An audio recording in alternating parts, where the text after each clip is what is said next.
What's going on, you guys? First episode of Bred to Win.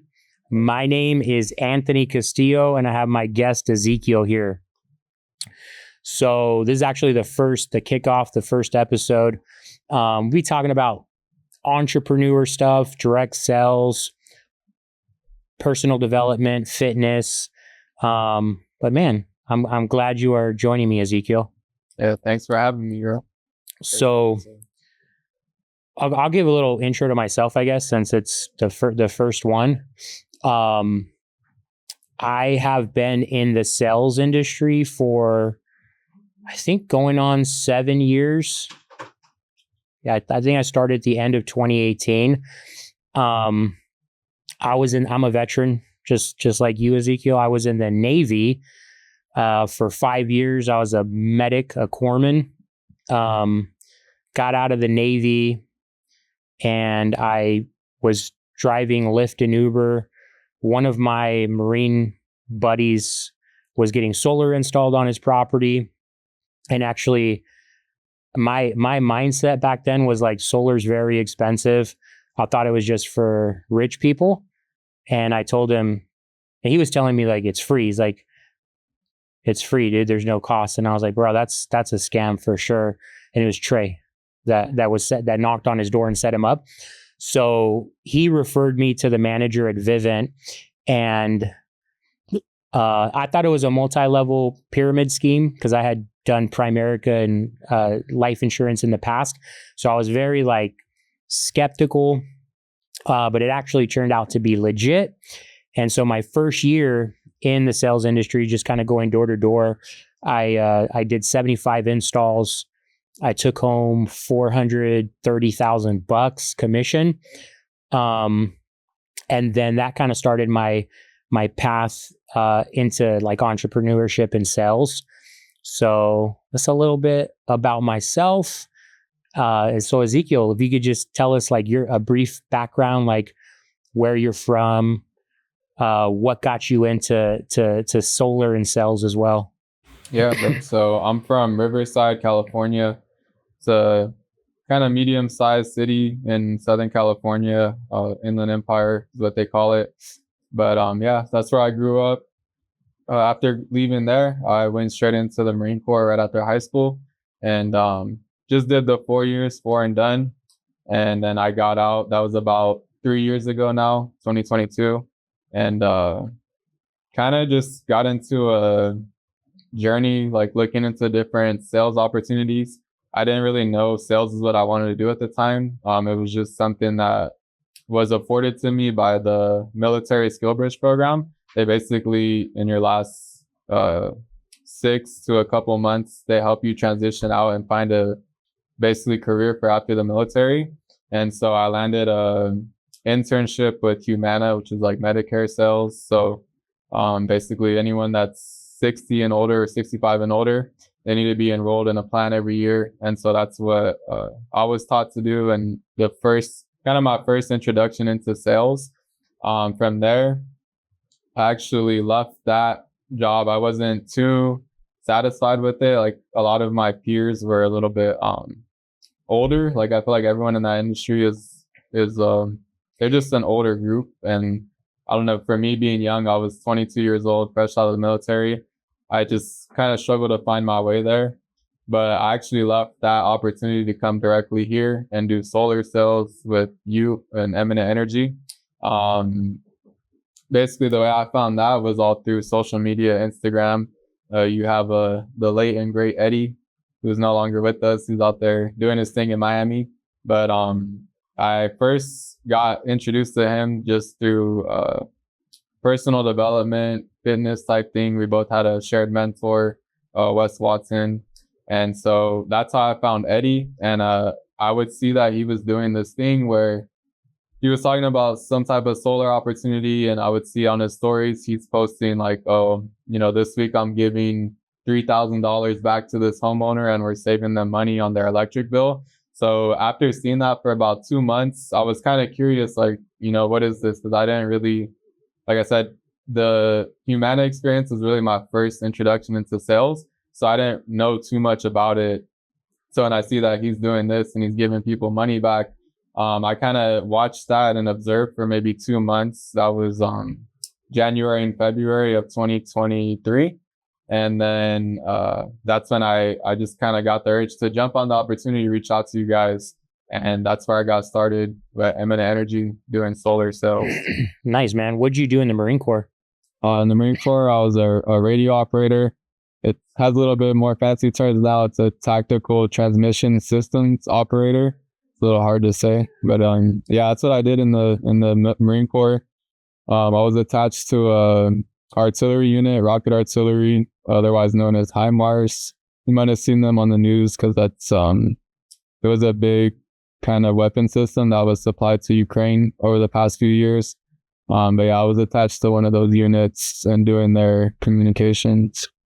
Oh, nice, dude. Yeah, I definitely feel personally that like most military people have the biggest advantage when they get into the sales field. Because I mean, most people, I mean, if you guys aren't in the sales industry, you might not know that when you get into sales, it's 100% personal. Like nobody's making you get out of bed. Nobody's making you pick up the phone. You are 100%. Is it autonomous? It's all up to you whether you're going to win or lose or not. So being in the military, I definitely think that the discipline, especially with the Marine Corps. I mean, I know you guys are way more disciplined than probably all the other branches. But do you think that your military service kind of gave you like an advantage, or do you have any benefits from your service getting into sales? I would say definitely yes. I think from the perspective of just being grateful, and like for those who don't know, the solar opportunity, it's a door knocking opportunity. Like our main job as it is right now is we'll go out to a neighborhood and prospect for 6, 7, 8, 9 hours. And that's the job, usually 6 days a week.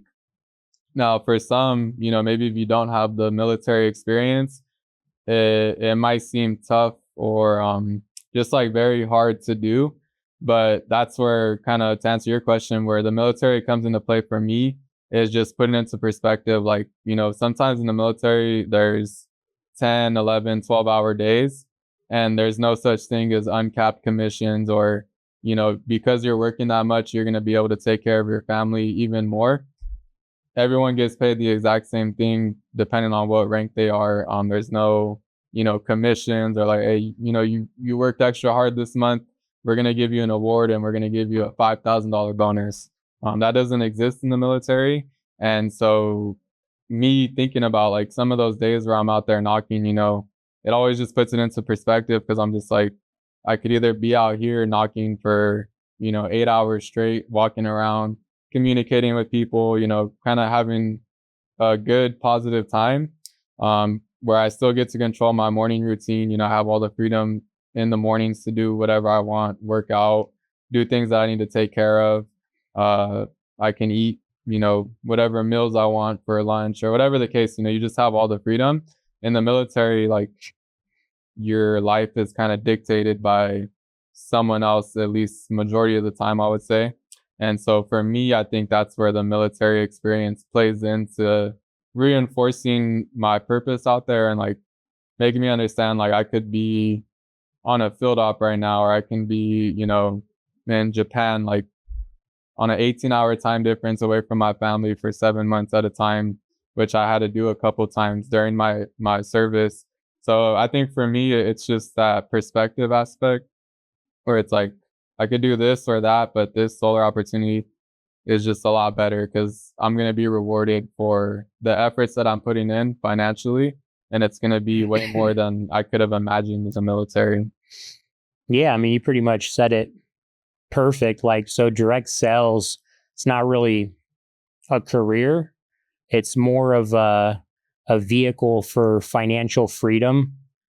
You're pretty much in a vehicle where you can achieve financial freedom, personal growth, and the opportunity to control your time.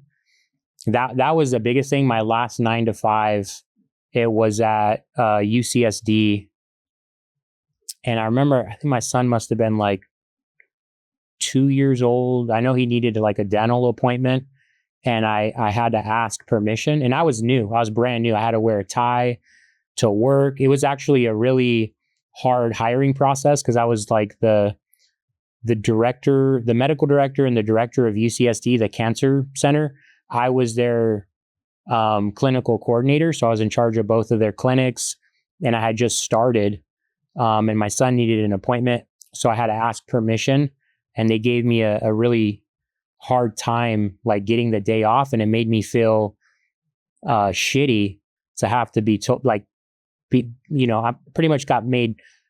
I felt bad that I had to go do something to take care of my son. So sales is all you're doing is you're controlling your free time, do whatever you want.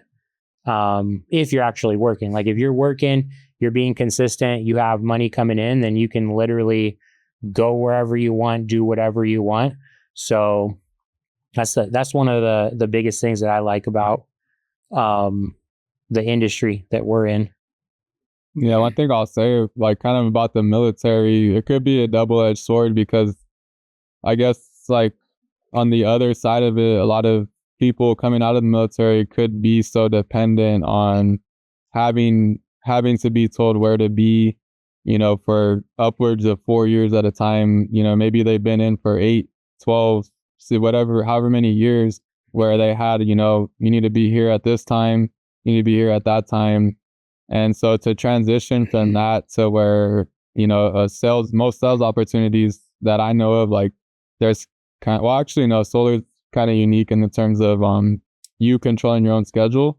But yeah, transitioning from that military background to somewhere where you are kind of in control of your own schedule, it could be a double-edged sword because you could not have, you could have discipline as a person, but when it comes to working, you're not used to making your own schedule. And so that could kind of be a pitfall for some people, but definitely overcomable. Is just, you got to learn how to become independent and learn, like.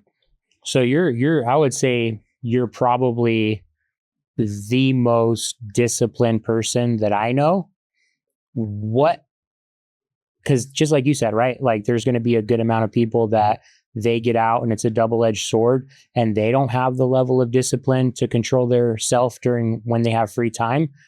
For all the people that are watching that feel like they don't have any control and they can't get out of bed, they don't do anything, like they know what they need to do but they're not doing it. How do they get from where they're at to like where you're at, where you're not going to negotiate with yourself? When you say you're going to do something, you do it. How do they get there? I mean, I think it kind of goes into a different field of just personal development. Because I think your level of personal development kind of dictates how much control you have over yourself. I think the problem is, unfortunately, a lot of people, not even just in the military, but a lot of people just kind of don't have their own life under control to the basics. So, personal development, the way I look at it, it's like your body, your mind, and your spirit, and working on those things on a daily basis. And so when you look at the body, like, there's a lot of people out there who don't have that under control. And in effect, like, that affects your mind. And so just starting off your day, if you're already not feeling good about yourself and now you're having negative thoughts in your head, that's going to affect whatever it is that you're doing.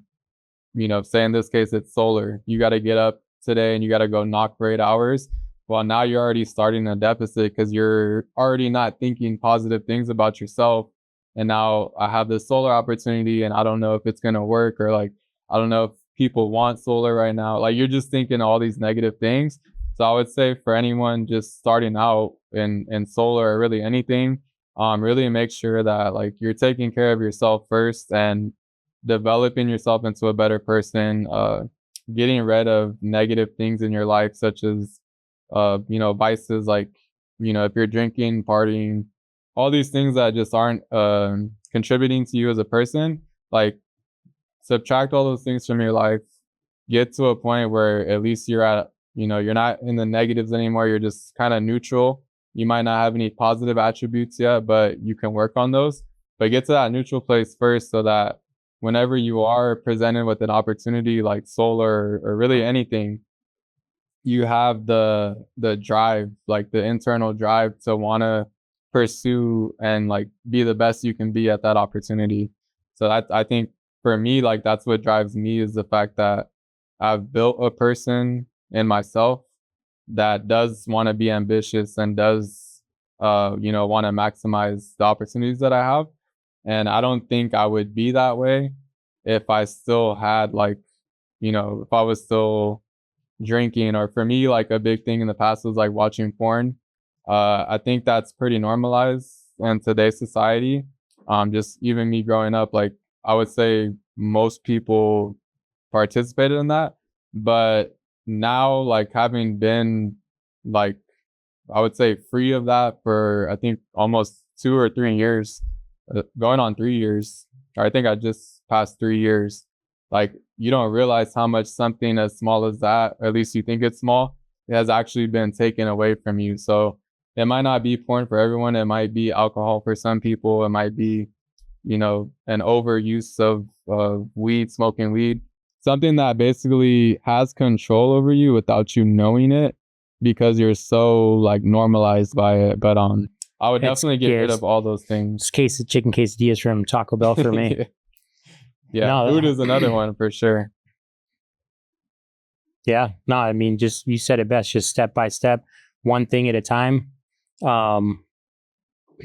Yeah, I see. I just view people. I don't know. I view people as far as like potential goes. Sometimes I don't know. Actually, question: do you think I'm too hard on people? And in the team, do you kind of your view on how I run things or how I talk to people? Do you view it as I'm being too harsh on people sometimes? No, I think it's always the truth, but I think sometimes you'll say the truth in like a casual way, and then sometimes it's more of a. I think some people feel attacked because it's like like sometimes it's like, what are you guys doing? Like you guys don't love your family or whatever the case. It's like I've heard you say the same things in many different types of ways, but for me, like I always understand it's the truth, but you can either feel called out by that or you can feel motivated to step up and understand, like, you know what, he is right and I should be doing this. But most people, I think they kind of turn the other way and they're like, oh, like, I don't fuck like that guy. Yeah, exactly. Yeah, for me, honestly, I'm at the point where I was just I'm looking at the team and I'm reviewing stuff and I'm like, I'm to the point right now where it's like, man, dude, the paychecks with us are, I mean, what's the recent paycheck? Someone got a recent paycheck of 15,000. I think the whole deal's worth like 18,000. And kind of just like you said, and kind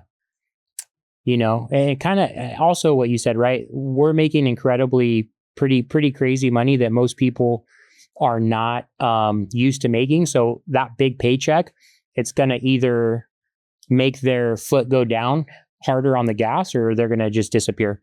So I was just reviewing like everybody on the team, numbers, what they're doing. And it's just like, man, bro, all I can control is what I'm doing. And so like my main mission and goal right now is just to kind of, like you say, practice what you preach. Is just, all right, I'll just keep closing deals every single week. I'll keep recruiting people. And that's at the end of the day, that's all we can do as individuals is surround ourselves with people that are going to either push us forward, but if they're bringing us down, like I got to just separate myself from them.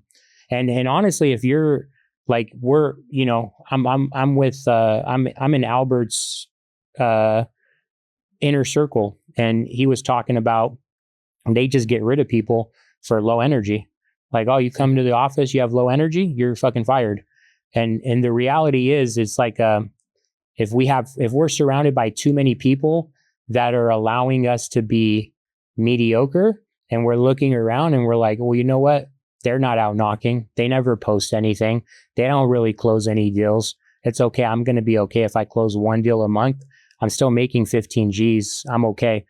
So my biggest mission, like what I want to change is just like, hey man, I don't want to be around anybody who's not going for 150% of the potential. We had somebody, I won't say his name. He went by the pronouns of Mollywop, and that guy. So I brought him in. He had no prior sales experience, and in a single month, I paid him. excuse me. In a single month, I paid him $55,000 for a single month, but he wasn't able to. But I wasn't impressed with that. Like I wasn't like, dude, you're killing it, bro. I wasn't proud of him, and I definitely despised him because he was so good that I paid him 55 in a single month, but that was nothing. That wasn't even the surface of his potential. So I wasn't impressed. And I was very hard on him because he was right here and his potential is 200,000 a month. So we got to get surrounded by people that are looking at our potential. Like, cool, you're killing it, but you're actually fucking lazy. You're not showing up, and you're killing it doesn't mean shit because you're not even doing your full potential. So that's kind of my view. Yeah, I think that's important to, like you said, just surround yourself with people who are calling you up and not letting you just kind of stagnate and be exactly where you are. But one thing that I was thinking about, it kind of ties in with what I was saying about the military people knowing, or people being used to being told what to do, and then now they're kind of in control of their own thing. But not even in the military. Like, why do you think some people can go work at Amazon, let's just say Amazon warehouse, 6 days a week, maybe it's 8 to 10 hour days, and they're making minimum wage, but then they struggle to do something like solar where you knock for that same amount of time, if not less. When we go to at least my time at like the big box side with Sunrun, the thing they preached was like, to be like just a good, decent salesman, it was like 6 by 6. So 6 days a week, 6 hours a day, which that's kind of light, compared to some people who are working, upwards of 60 hours a week. Like, why do you think some people are more willing to work the Amazon job than do something like this? Yeah, so that's a good question. The only answer, well, the truth is just the instant gratification and delayed gratification. So when people come over, and I've literally have recruited hundreds of people, which is stupid, right? Because I'm just recruiting those people because they see our paychecks and stuff, and I've stopped that. I don't really, if someone comes to me and they're like, "Oh, Anthony, I have a new person," I'm like, "Cool, take him out, teach him how to do the pitch. He needs to get a deal, and you close it, and then I'll hire him." But the main answer for that is people are not able to see further enough in the future, and they don't understand that if they're not going to get any benefit from this for 2 to 4 weeks, that they're supposed to just keep on going, put their head down, and then the reward is going to come 2 to 4 weeks later. So they want instant gratification, and they know that with the 9 to 5 paycheck, it's 100% guaranteed. So they know that if I go to this Amazon warehouse, I know no matter what, I'm going to get a paycheck for $1,500 every 2 weeks, and they're safe. They're safe and they're secure with that. So they would rather do that than depend on themselves. So it's kind of like you said earlier, you said that people don't do anything for their own personal development. So they get in a negative mindset of, oh, I don't want to go knocking today. Nobody wants solar. So that's the reality. That's what I think. I think that they don't have any confidence in their own ability to do something, and they're not willing to risk it. So they would go settle for a freaking, $25 an hour paycheck. That's what I think. Yes. I mean, it's crazy. It sounds crazy, like when you put it into perspective, but I think it is true. Like solar, for the most part, is very cyclic. Like I know you said, like you kind of feel dumb for recruiting so many people and they don't do anything, but I think that's kind of the way the industry has been built. Because you look at the big companies, like all they do is bring in, every month, I don't know, maybe hundreds of recruits, I would say, and they just cycle them into the training process, spit out most of them, and then even the people that they spit out probably contributed 1 2 deals, something like very bare minimum, and then they keep maybe 5 who end up being long-term reps. But yeah, I think that's just how it is. It's just very cyclic because most people lack the ability to kind of put their head down and, like you said, delay gratification, even if it's 10 times more what the instant gratification would have been. So, like, our average, like, what would you say that the true average is for like a solar? Like, if you go knock on a door, get a bill, and close the deal, like, what's the average in your eyes? Commission? Yeah, commission that you're gonna get paid in 3 weeks maybe. Yeah, dude, I don't know. I mean, I like to say $10,000, but it really depends on the system size, what utility company. Like I just closed a deal yesterday. Not even my deal. So shout out to Instagram. That's how you found us. I actually recruited a realtor who's been in the real estate profession for over 20 years. Him and his wife are partners. They live in, I think, Salinas, California. I've never been there. But he just closed a deal last night for the commission's 19,000. It's like 20,000, but then there's like a fee. So he's walking away with $19,000. And I've had deals where I literally make $500. So that's the exception, like 500. That's not common, really. But I would say, like, historically, for me, my average commission is probably like 7,500, but I sell it very, very low compared to the industry. I think most people in the industry are selling a lot higher. Personally, I would rather sell it lower and walk away with $7,500. But then, and when I say 7,500, I mean, maybe I get paid 10,000, but I'm giving the customer, $1,500 or $2,500 to cover their first 1 or 2 years. So I would rather sell it lower, maybe make a little less, but now that customer is like, holy shit, I just got 2 years of free power. Anthony was great with communication, and now I'm going to get a ton of referrals. So that's kind of personally me.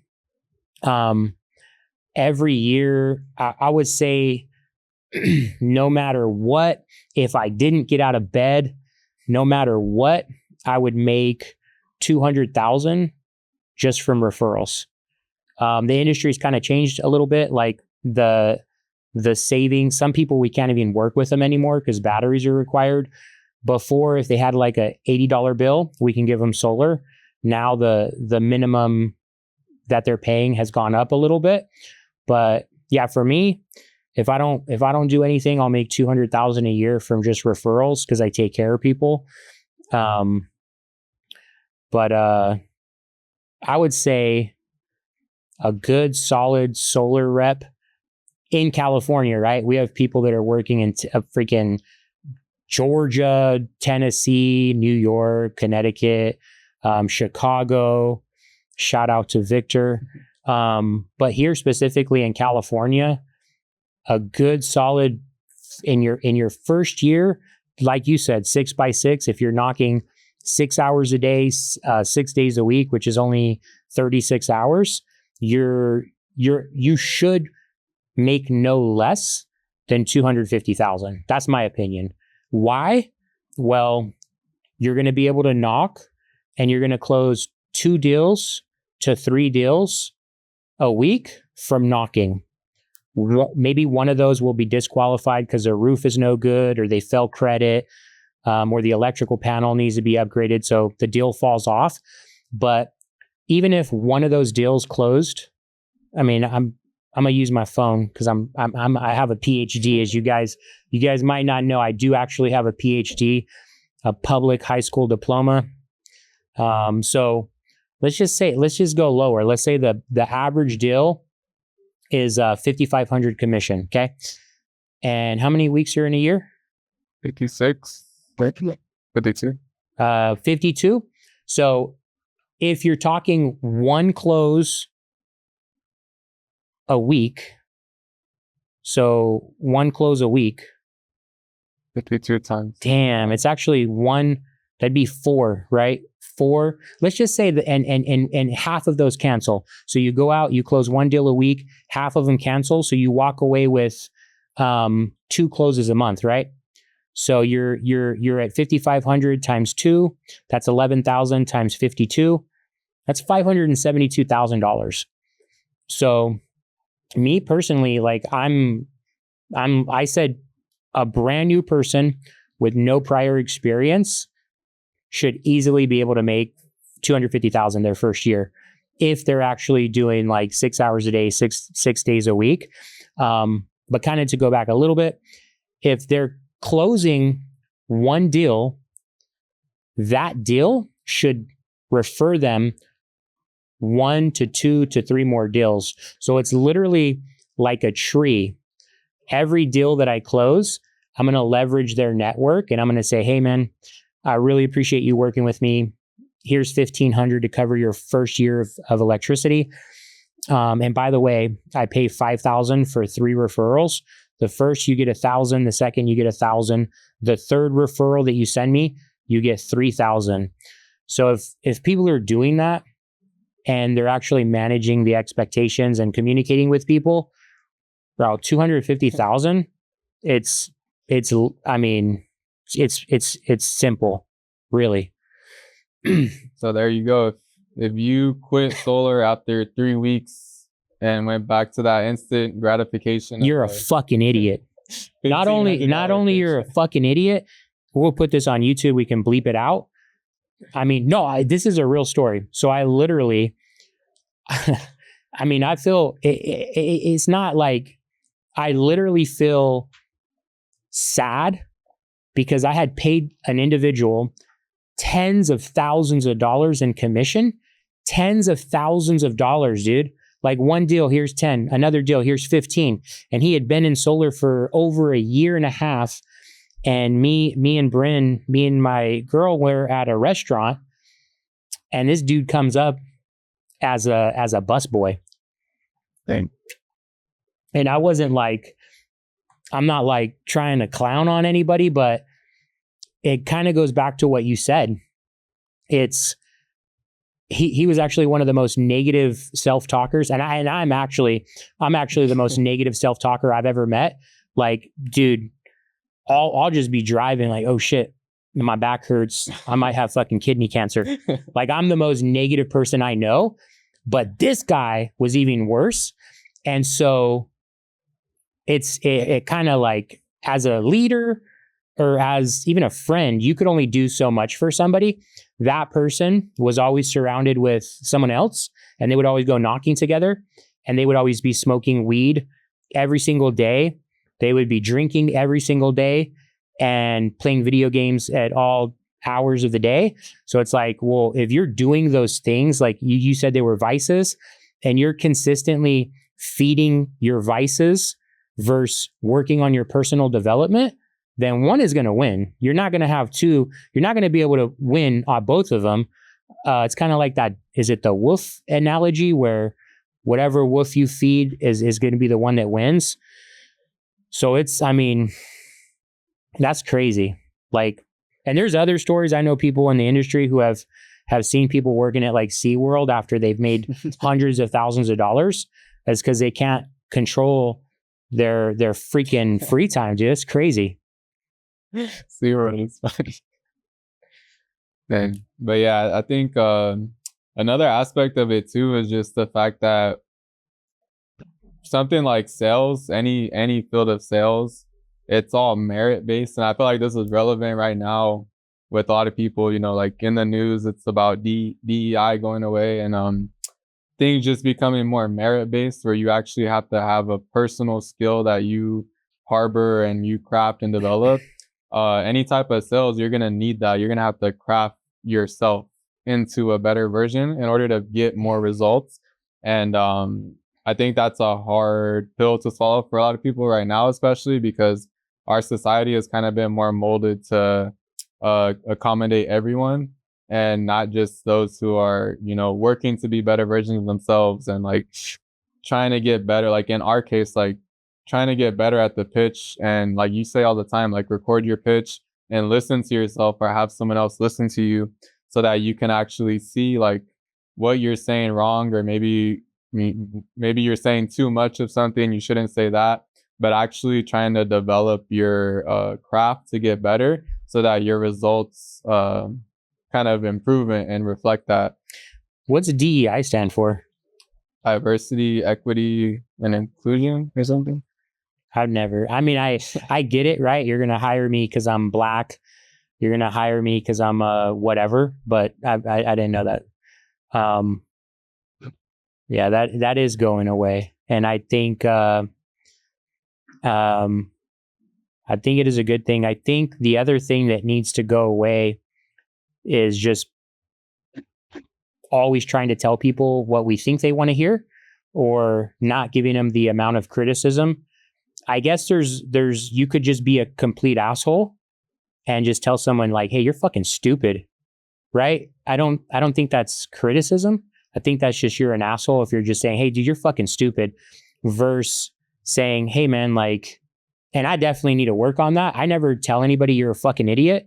I'll tell them like, "Bro, you're an idiot. You're wasting this opportunity. You said that you love your mom, your dad. You said you wanted to do A, B, C, and D, but you're never on the door Saturday at 9 a.m. So I think we need to get better at, especially, I don't know, I would say men in general, we need to help each other. We need to have like a brotherhood. We need to find a tribe of other people that we can count on that are not going to let us fall down back to our standards. And then that'll just, if we all had that one person or two people that are always calling and checking on us and like, "Hey dude, what are you doing? Like, what are you doing today? What have you done? What book are you reading?" I think that goes a long way. And I think a lot of people don't have that, honestly.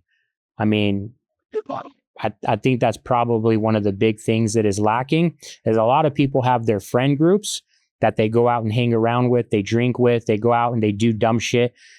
They're always planning the next event, the next trip to Vegas, but they're not talking about like, "Hey man, like let's buy a fucking property together. Let's start a new company together." I think that's the biggest thing that most people are lacking, is having that tribe. Yeah. So if you guys want to join our team, we probably won't hire you. We do need a couple what is it? DEI? We need a couple DEI. We need I think we need a solid Asian on the team. I think we need a solid one. We did.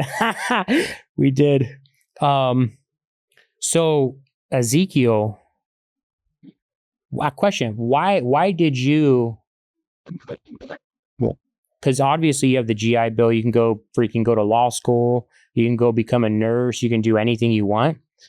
Why have you invested so much time like in personal development and in sales? Like for you, why are you on that path versus working at an Amazon warehouse? I mean, I think it just attracts those who are merit based and they want to be they don't want to be capped on what's possible.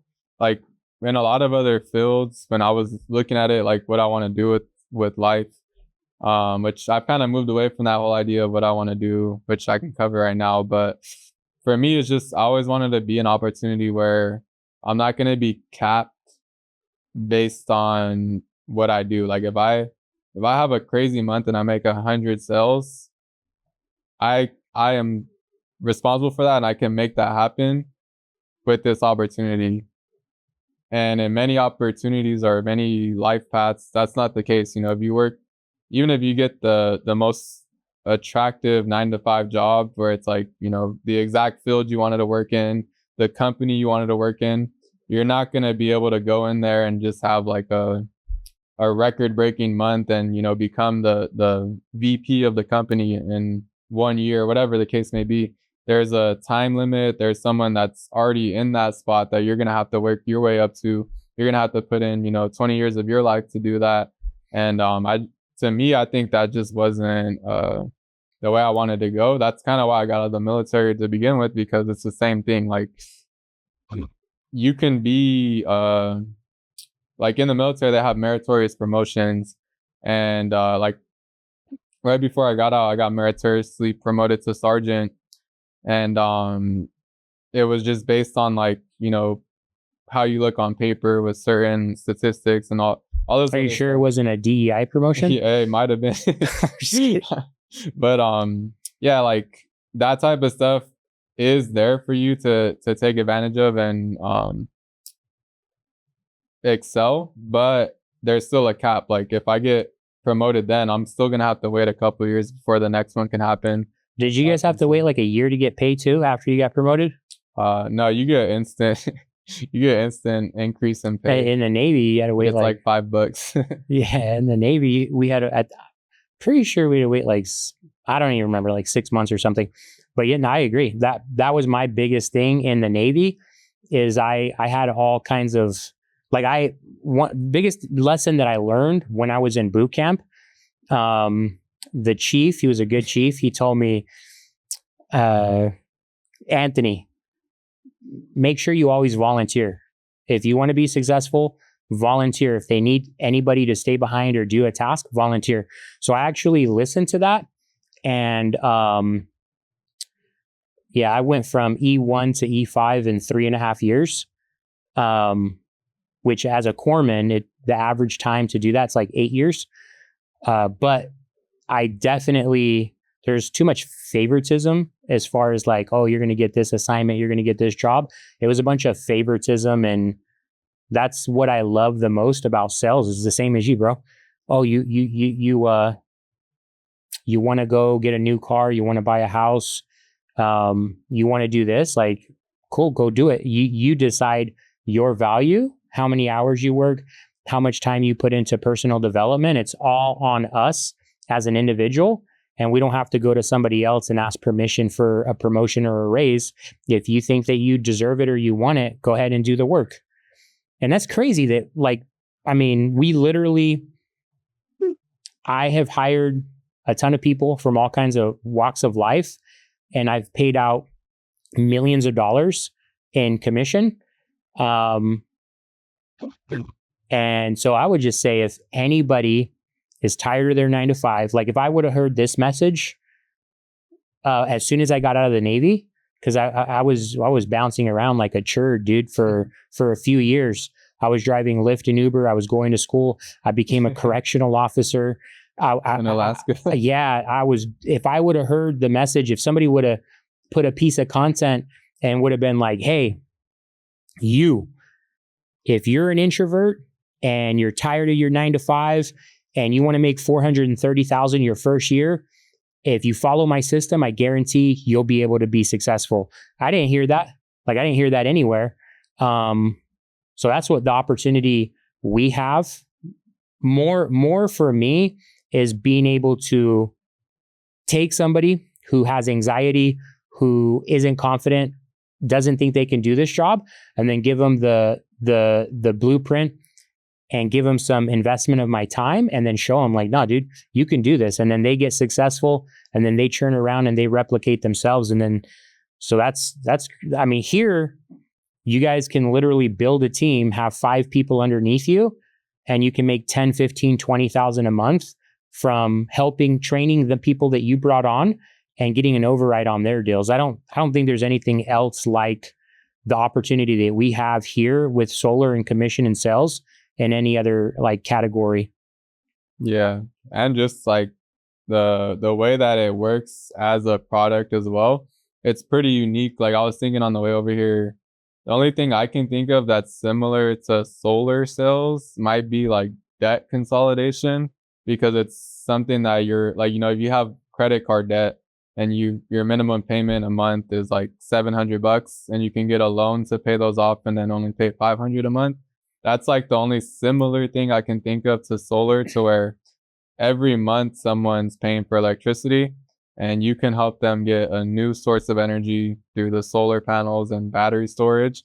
And then instead of paying 400 a month, they pay 200, which is very common. Like that amount of savings isn't some made up thing. Like I've seen it. I've closed deals like that. You close deals like that, even sometimes more than 50%. And so it's unique in that sense too, where most other sales opportunities, you're going to be trying to sell someone something that they're usually not already paying for. So you're trying to add another service to their life. And here it's kind of, it's on easy mode. Like it kind of sounds contradictory saying that it's hard to knock or whatever.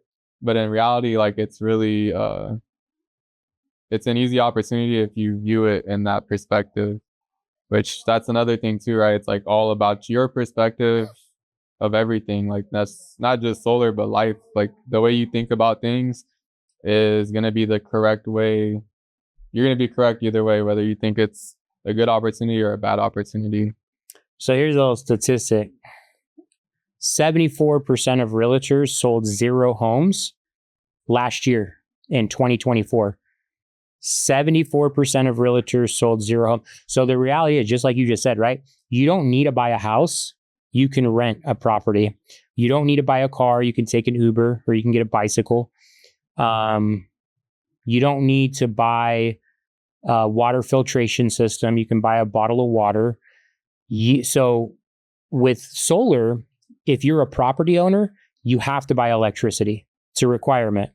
So that's crazy. 74% of all realtors in the whole country sold 0 homes in 2024. 2% sold between 11 to 20 homes.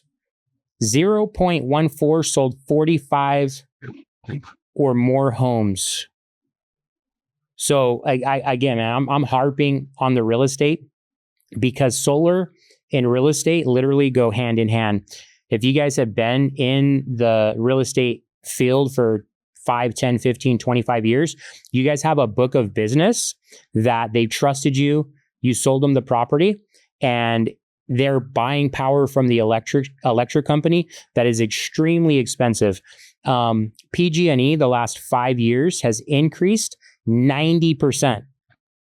So they're required to buy power from a company who's gone up 90% in the last 5 years. And solar, right? Real life example, this realtor, the last bill, so this realtor got a bill. The customer's last bill was $485 with PG&E. They were paying on average 44 cents. The solar payment is $195 a month. His commission is $19,000. He's a real estate agent. He didn't have to go knock on a door. He leveraged the contact of the person he already had. So this is the reality, man. Like, I mean, it's a ridiculous opportunity. And don't be too prideful. If you guys are a realtor, right? Don't be too prideful to think that you're too good to go knock on some doors or do solar. That's the dumbest thing. I've made in a single month, my best month ever in solar was $230,000 in a single month. Okay. So that's not even really likely for the top 95% of real estate agents.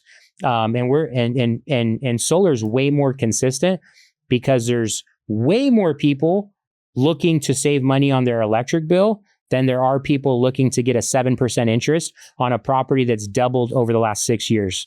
So if you're a realtor and you want to add an extra 100,000, 200,000, 600,000 a year to your income, reach out to me, send me a message. Let's get started. It's super simple. That's for IG clip. I mean, it's more relevant now too because of the, like, at first we all thought that the batteries were going to hamper the industry, or, it kind of was for a little bit, but now, with the wildfires and like outages going on pretty constantly, it seems like and it's not even summertime. That's crazy. You know, more people are looking for solutions like the backup batteries, which, you know, if you don't know, if there's a outage and you have solar with the backup battery, essentially your house doesn't lose power. And like, I've experienced it because I live in the home with the batteries, and it's instantaneous. As soon as the power goes out and everyone else loses power, I mean, you're still living your life on, like, you don't even notice. It's pretty crazy. But 100%. and then the batteries stay charged. Like at the end of the day, they were still at 90%. Yeah. Pretty crazy. Yeah, I think with these fires, I think at the peak there was like 180,000 homes without power. So and they're not even in the fire area. They were like just turned off because of the winds were too high, and they wanted to avoid more fires. But yeah, I think the big shift that California is going to have to look at is upgrading the electrical grid, right? Because the lines in the electrical grid that's in place is super old, and it has caused a massive billions of dollars of damage with the fires.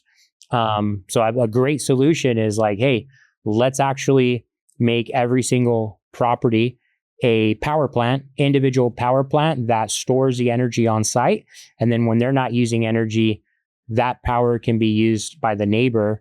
And that could potentially definitely reduce the risk of fires, but they're going to have to upgrade the power lines one way or the other.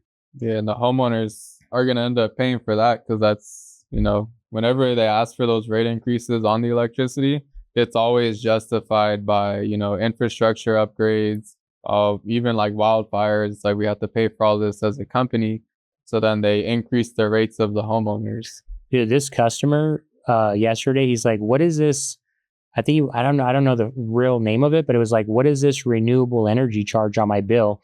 So literally PG&E charges everybody who doesn't have solar a fee for everybody that has solar. So everybody who's leaving the utility company is causing the rates to go up, because every customer that's leaving, they're losing tens of thousands of dollars a year per household. And how they're catching that money is by tacking on more and more fees to the existing people that have to pay the bill to the utility company.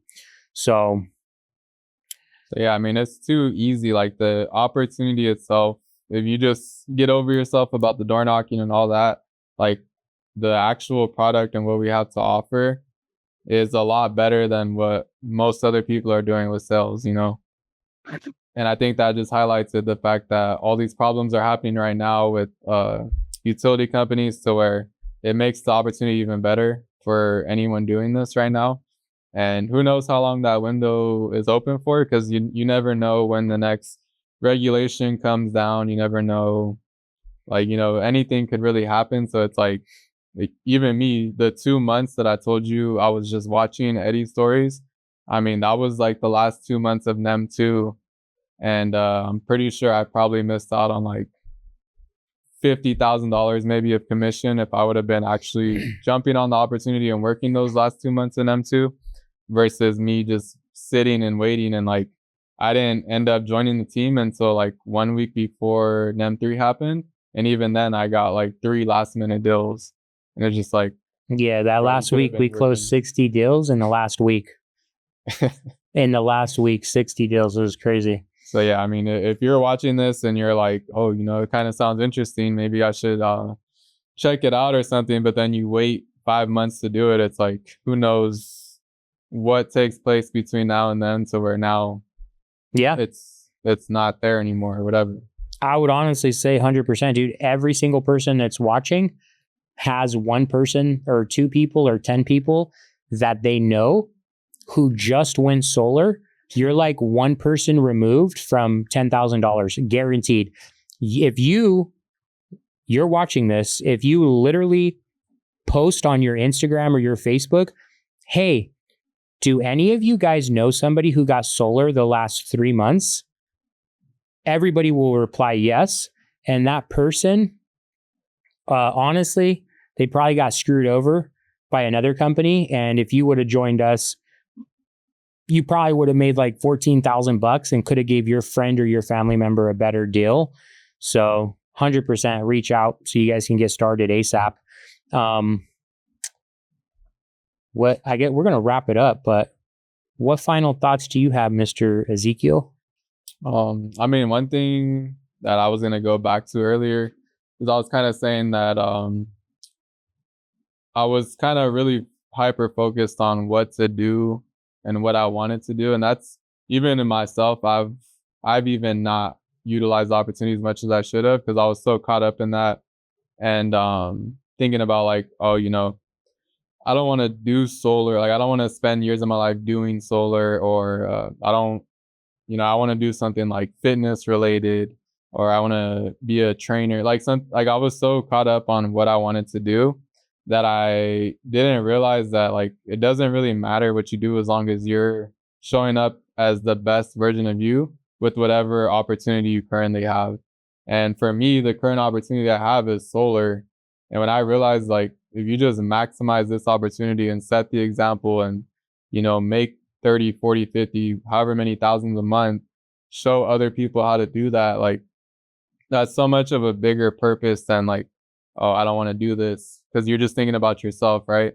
And I think a lot of people who come into any opportunity, they're thinking about themselves and like what's in it for them at the end of it. But I think we all just shoot ourselves in the foot, because like, one, you don't make any money because you're not even maximizing it, and then also you're holding back an opportunity from everyone else around you who could potentially, you know, you never know, like someone around you could even 10x what you did with the opportunity, and it's like you were just being selfish with it, thinking about you. 100%. Well, I think that was a great thought. My first 60 days in solar, I was super anxious. I was nervous. I was scared. I had massive amount of social anxiety, and no confidence. But my son was two years old, just about 2 years old. We were living on 67th and Madrone, or 67th and Imperial. So if you guys are from San Diego, you know what kind of shithole third world country that is.